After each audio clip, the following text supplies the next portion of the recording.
So credit checks, you'll notice there's nothing back there. It's because we don't do them. Because if you have good credit, when interest rates are 3%, don't you think you would buy a house?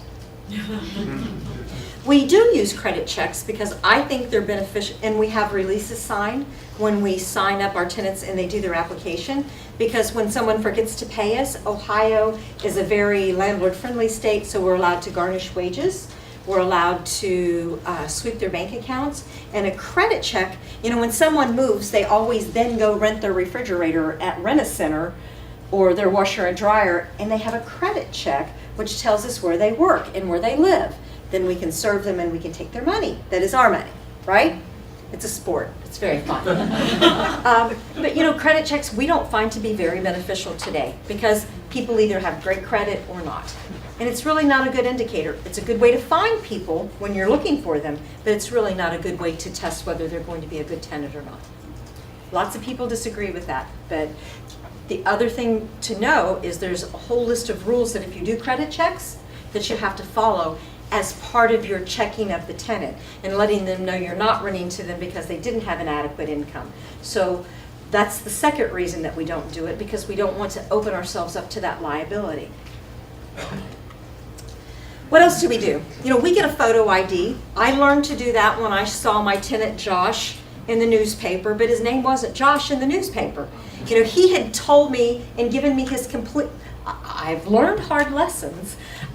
This was about 3 years into my landlording career, and Josh shot somebody in the back in a bad drug deal. Glad it wasn't at my apartment building, but his name wasn't Josh there, it was someone else, and it was because he had filled out an application with his uncle's name, social security, and date of birth, which I checked, and his uncle had a really good background, but Josh didn't so much. So now we require a photo ID as part of our application process. We call our application process the honeymoon period, because during the honeymoon period, they're going to tell you everything you want.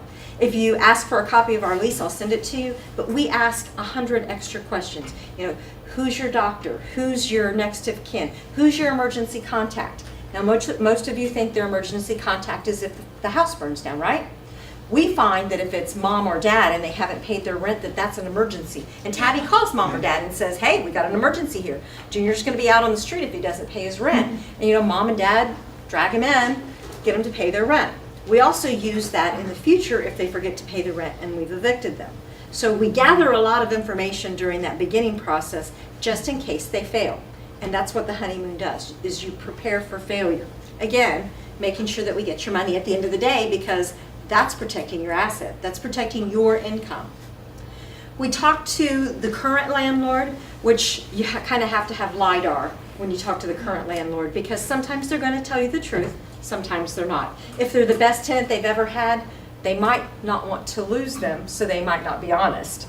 Or if they're the worst tenant they've ever had, they might tell you that they're the best tenant and lie to you to get rid of them. So we don't use the current landlord as our best source. We use the previous two landlords if they've had two, because they have nothing to lose.